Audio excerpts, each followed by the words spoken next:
Bonjour à tous et bienvenue sur Mosaïque pour une émission dans un contexte un peu particulier. Alors vous le voyez, je suis entourée d'adolescents. Il y en a aussi qui sont en train d'observer la réalisation de cette émission aux côtés de l'équipe technique dans le car régie. Ce sont tous des collégiens français et allemands qui font partie du dispositif MOSA et qui sont scolarisés au collège Val-de-Sarre de Grossbiedersdorf et ERS de Klein-Blittersdorf. On en parlera tout à l'heure avec Anne Jung qui a été désignée porte-parole de ce petit groupe. Accueillir un groupe sur le plateau pendant un direct, c'est une première, mais ils m'ont promis que tout se passerait bien, n'est-ce pas les jeunes? Oui. Bon, alors c'est parti. À la une, aujourd'hui sur Mosaïque, retour sur le dernier conseil municipal de l'année à Sarreguemines. Une page de l'histoire locale vient d'être tournée.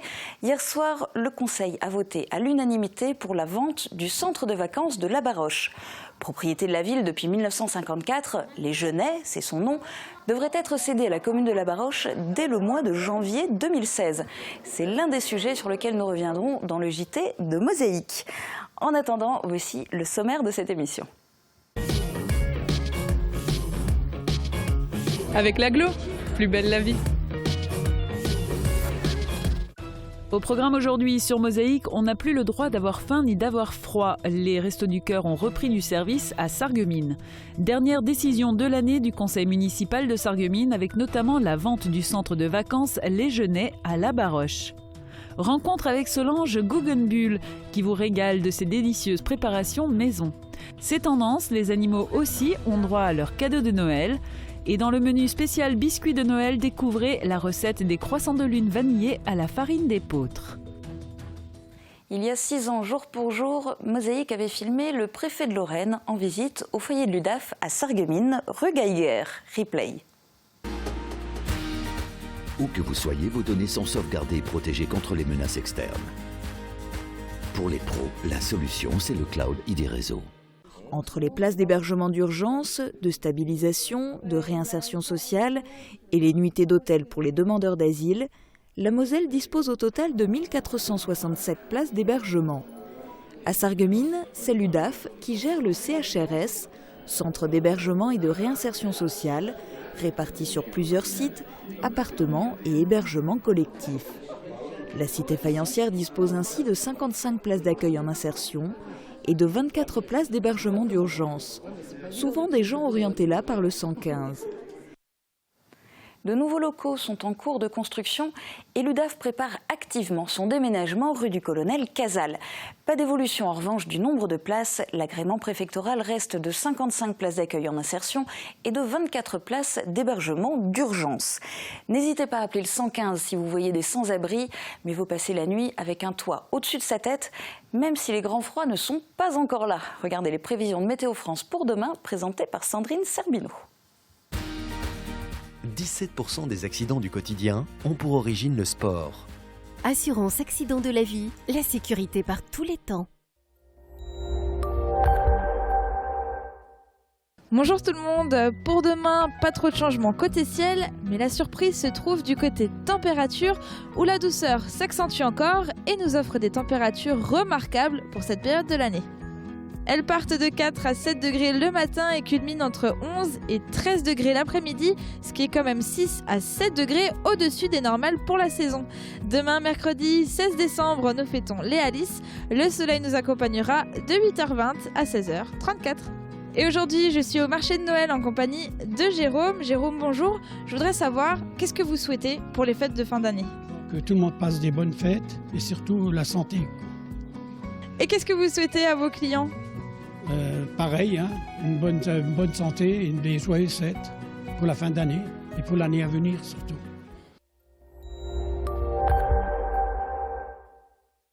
Je parraine un ami et tout le monde y gagne. Mon filleul, ma banque et moi. Au Crédit Mutuel, un client satisfait rayonne.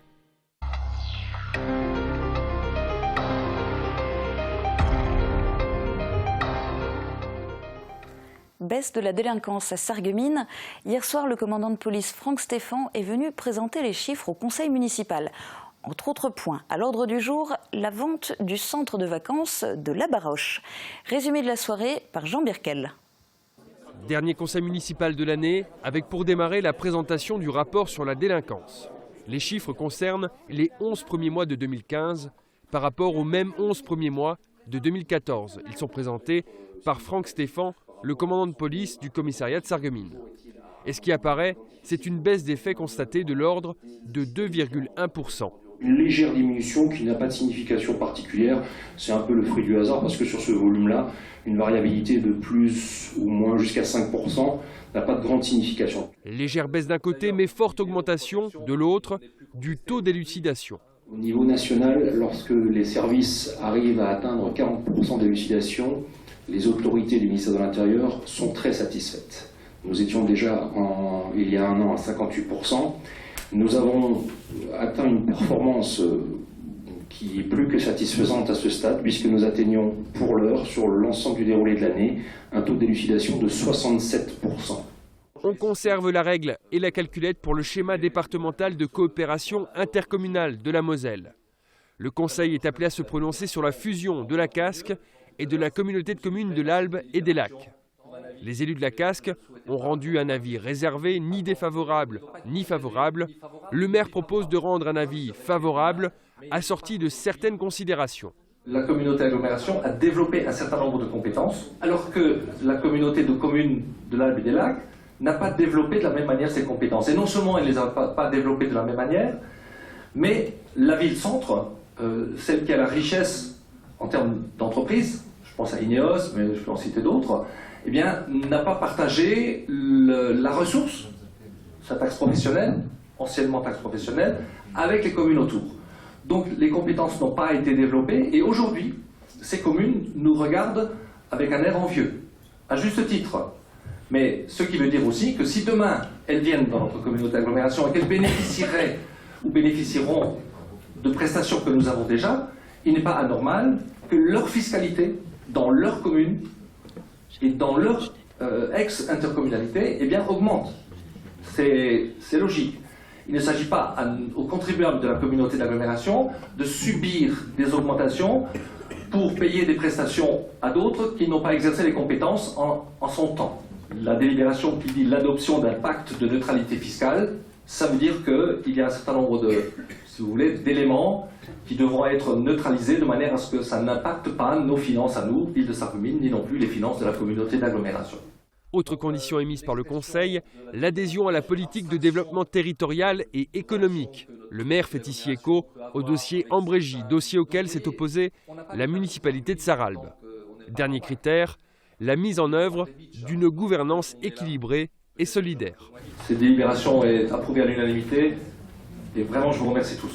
La Baroche, c'est bientôt du passé. Depuis 1954, la ville est propriétaire d'un centre de vacances dans cette commune du Haut-Rhin. Initialement, ce centre permettait aux élèves de primaire de partir en colonie de vacances, à moindre coût. Aujourd'hui, l'édifice ne répondrait plus aux critères d'accueil et de confort exigés par les vacanciers et les frais de fonctionnement s'élèvent à 130 000 € annuellement.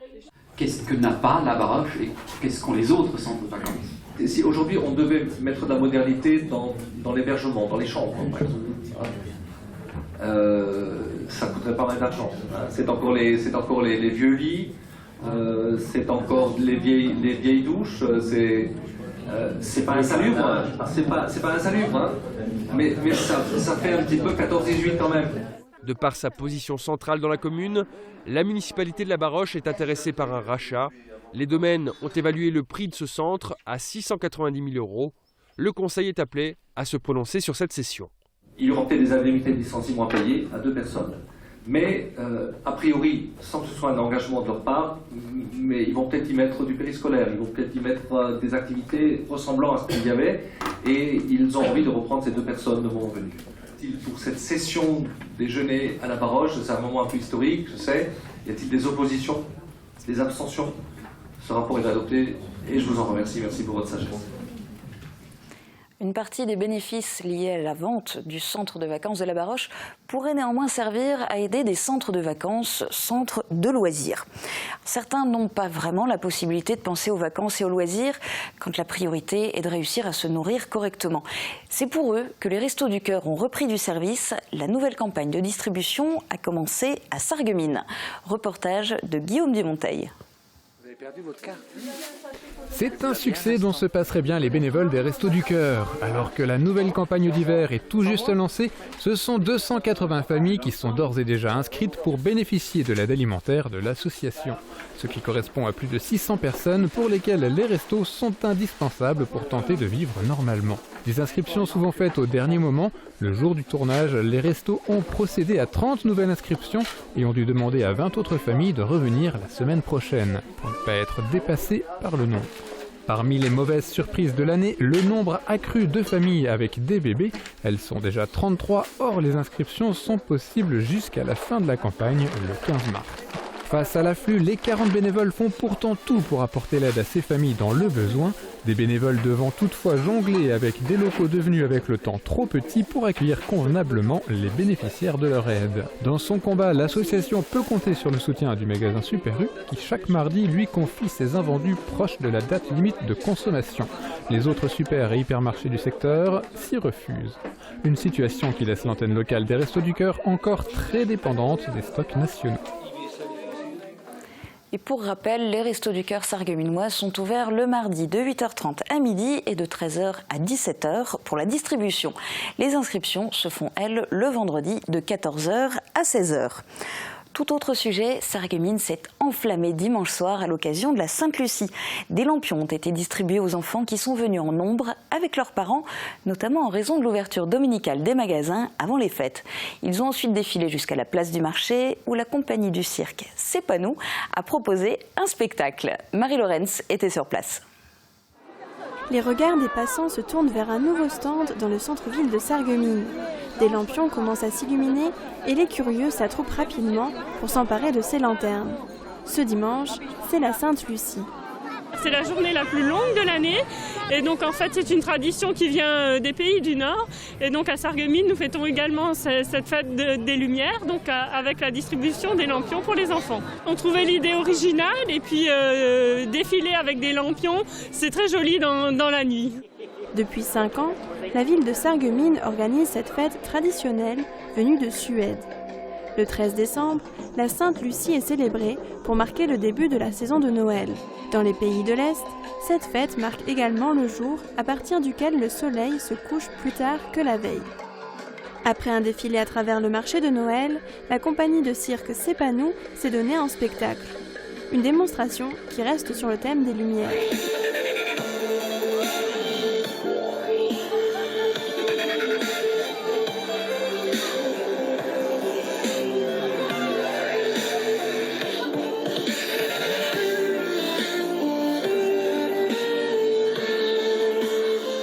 L'ouverture dominicale des commerces a ramené du monde dans cette déambulation. Près de 200 personnes étaient au rendez-vous cette année. C'est souvent en semaine jusqu'à présent, donc c'est pas pareil. Là, on est dimanche, vu la foule, on s'attend au moins à 200-300 personnes. Après le spectacle, les familles ont pu retourner à leurs emplettes de Noël ou profiter simplement d'un bon vin chaud. Et on reste sur le marché de Noël de Sarreguemines pour aller à la rencontre de Solange. Elle vous régale de ses délicieuses préparations maison. Découvrez son portrait. C'est une sympathique et souriante Vosgienne. Je m'appelle Solange, je suis productrice de petits fruits dans les Hauts-de-Vosges, près de Girardmer. C'est une entreprise familiale, donc il y a mon mari et moi qui travaillons sur l'entreprise. Nous produisons des bleuets de culture, mais nous produisons aussi d'autres fruits en petite quantité, des fraises, des groseilles, des framboises. On adhère donc premièrement à l'agriculture biologique. De toute façon, dans les agricultures de montagne, c'est souvent représentatif de l'agriculture saine et l'agriculture biologique. Ensuite, on répond aussi au label Vosges Terroir, qui est un label plutôt de qualité de produits finis. Et ensuite, on répond aussi à la charte Bleu Vert Vosges, qui correspond à une agriculture de haute montagne. Au courant de l'année, on travaille surtout sur des breuvages apéritifs, donc à base de fleurs, donc la reine des prés, la fleur de sureau ou le pissenlit, mais aussi à base de fruits. Il y a au moins 20 confitures et gelées différentes. Vous avez toute une gamme de liqueurs aussi, fruitées, ou de la liqueur de bourgeon de sapin aussi qui plaît beaucoup. Alors à Noël, on me demande surtout des pâtes de fruits, donc c'est le produit phare qu'on trouve sous forme de sachet. La liqueur de pain d'épices, donc là on l'a en mignonnette, en petit bonhomme pain d'épices. voilà, qui plaît beaucoup pour Noël. Ça fait 5 ans que je viens au marché de Noël à Sarreguemines. Il est bien animé, voilà, c'est agréable de travailler ici. Et l'autre raison, c'est que je suis originaire de Sarreguemines, donc ça me fait toujours plaisir de revoir mes amis, ma famille. Et voilà, c'est un petit peu un retour au berceau. On quitte le marché de Noël pour aller à la médiathèque en musique. Chaque mois, en partenariat avec le Conservatoire de Sarreguemines, la médiathèque communautaire propose aux plus jeunes de découvrir un instrument. Ce mois-ci, c'était au tour de la clarinette. Reportage. Cette partie très fine va vibrer un peu comme les ailes d'une mouche.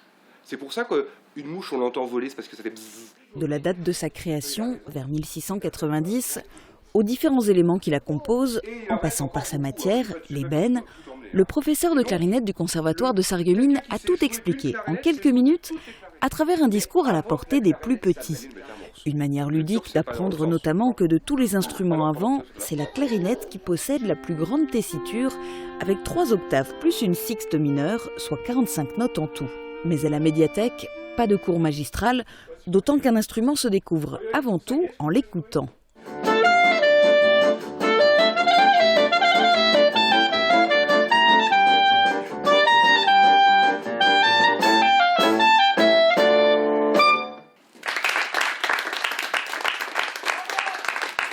Petit solo avant de céder la place aux élèves du conservatoire. Écoutez répertoire, mois de décembre oblige, c'est Noël qui était à l'honneur.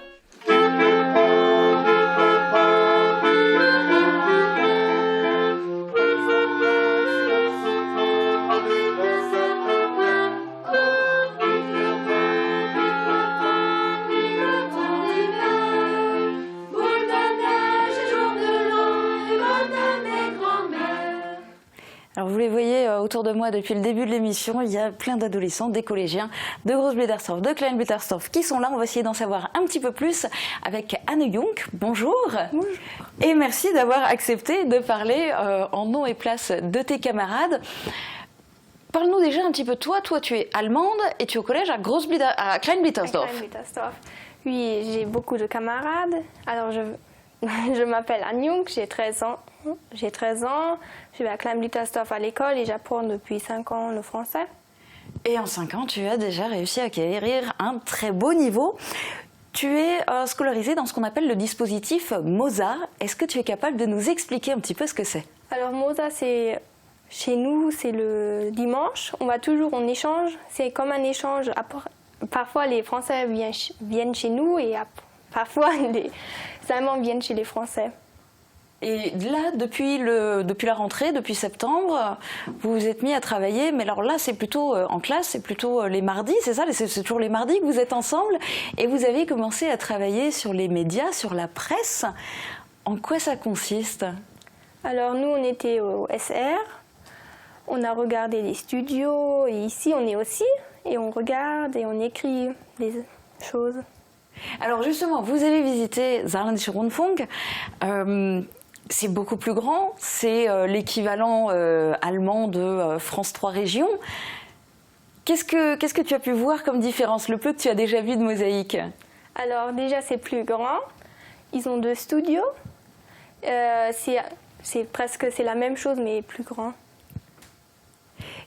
Qu'est-ce que tu as retenu de tout le travail que vous avez fait sur la presse? Parce qu'il y a des choses que vous avez fait aussi en classe, non? Oui. On a beaucoup fait. Je suis pas. Et dans ces cas-là, quand vous travaillez ensemble avec vos enseignants, donc certains sont français, d'autres sont allemands, vous travaillez en français, en allemand, les deux, comment ça fonctionne par rapport à la langue? En France, on parle en français et en Allemagne, on parle en allemand et on a aussi des partenaires. Alors, un allemand avec 2 français, normalement.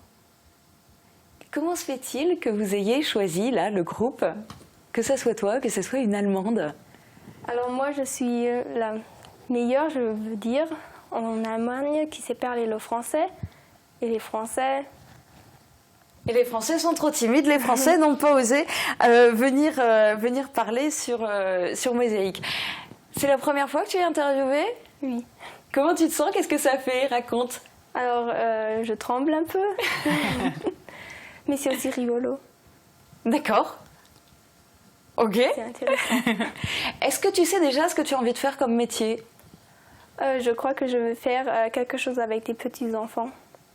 Ok, donc pas du tout journalisme, communication, pas du tout. Ok, merci beaucoup pour ta participation et bravo encore pour ton niveau de français. On continue cette émission avec des idées de cadeaux de Noël pour les animaux et puis une nouvelle recette de biscuits de Noël.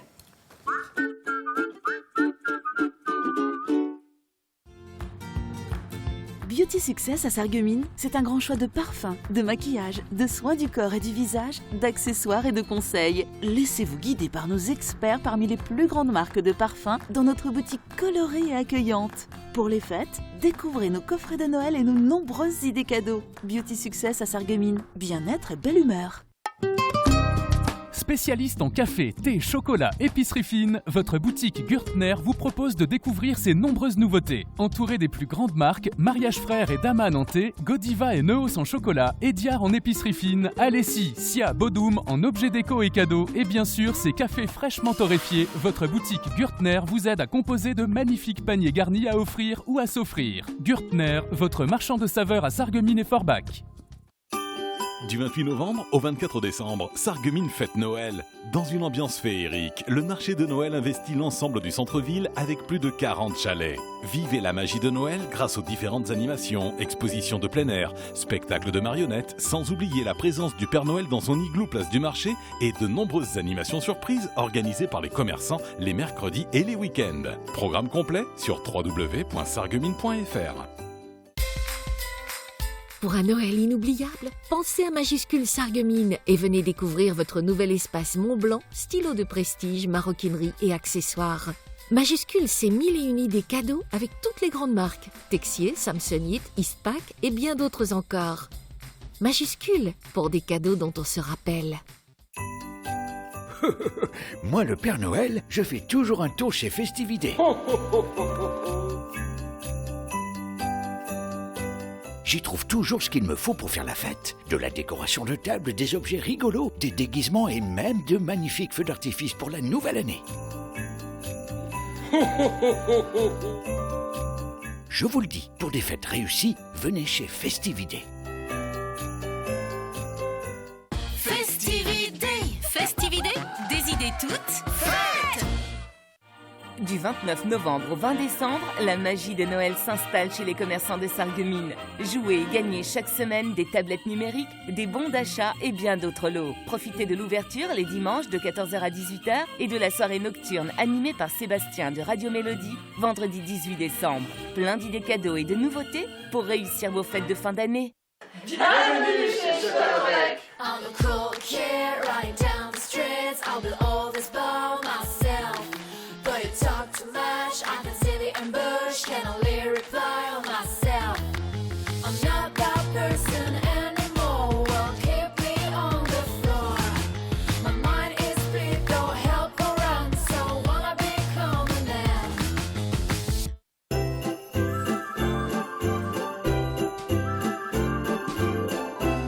Retrouvez toute la magie de l'Avent avec plus de 700 manifestations sur tout le département. Marché de Noël, Sentier des Lanternes, spectacles vivants, contes, expositions, concerts. Vivez un Noël de tradition et de fête. Noël de Moselle du 27 novembre au 3 janvier. Programme complet sur www.noeldemoselle.fr.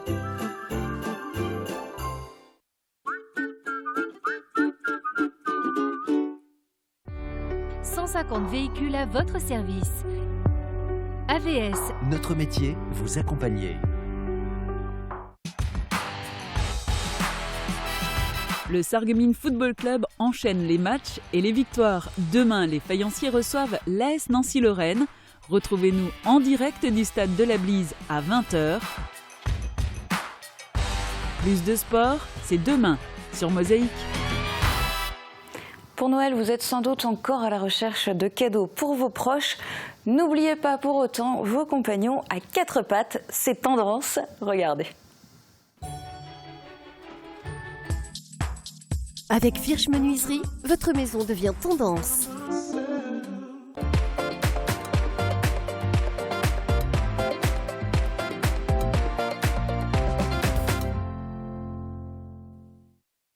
Noël est réellement bien ancré dans les animaleries.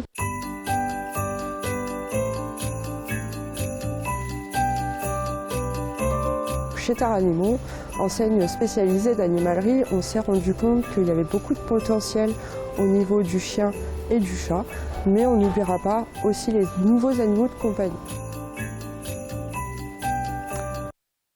Donc nous voici dans l'univers chat. Je vais commencer par vous présenter le nœud papillon. Donc on va mettre essentiellement au chat. Après on va surtout retrouver la boule typique de Noël. Donc celle-ci essentiellement avec du jouet pour chat et une autre avec de la friandise.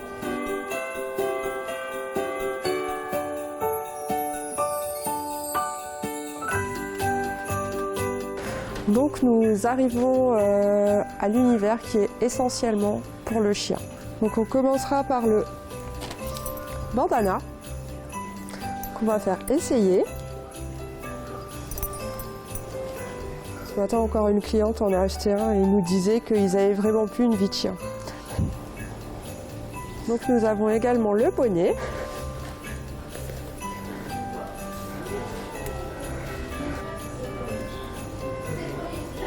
Une écharpe de Noël.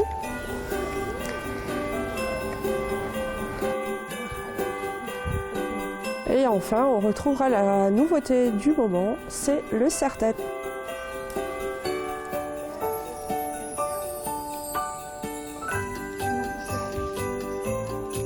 Du coup, je remercie mon fidèle Moselle. Merci Paco.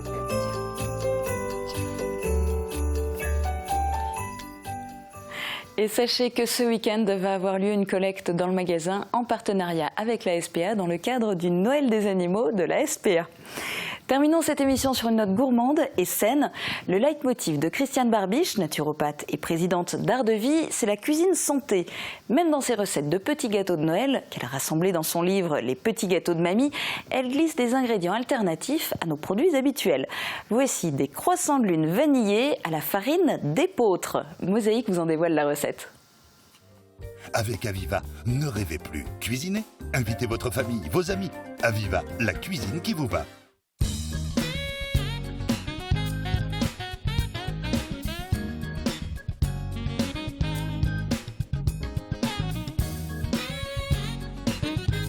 Pour réaliser les croissants de lune vanillés, armez-vous de patience et d'un bon coup de main. Mais le résultat vaut la peine de vos efforts. Dans un grand saladier, mélangez tous les ingrédients à la main. Vous pouvez aussi utiliser le robot, mais méfiez-vous, la pâte est assez ferme et donc difficile à manipuler. Lorsque vous avez obtenu une belle boule homogène, façonnez des boudins de la grosseur d'un doigt. Pas la peine d'en faire de trop longs, ils seront trop fragiles. Pour vous amuser, vous pouvez aussi former de petites pyramides. Laissez reposer 1 heure au frais, puis détachez des petits morceaux de la pâte et donnez-leur la forme de petits croissants. Comme c'est une pâte sablée, ne vous étonnez pas si parfois le tout part en miettes, il suffit de remettre la pâte en forme. Faites cuire à 200 degrés environ 10 minutes et dès la sortie du four, roulez vos gâteaux dans un mélange de sucre vanillé et de cannelle. Pour réaliser cette recette, il vous faudra 300 g de farine complète d'épeautre, 125 g de sucre glace, 3 jaunes d'œufs, 1 sachet de sucre vanillé, 125 g d'amandes en poudre, 250 g de beurre, et pour saupoudrer, du sucre en poudre, 1 sachet de sucre vanillé et un peu de cannelle. Évidemment, vous pouvez utiliser votre farine classique pour réaliser ces gâteaux et remplacer les amandes par des noix ou des noisettes, à vous de choisir. Bon appétit! Merci à tous pour votre fidélité et puis merci à vous d'avoir participé à cette émission. Ça vous a plu? Oui. Et vous revenez quand vous voulez. Très bonne journée à tous, à bientôt.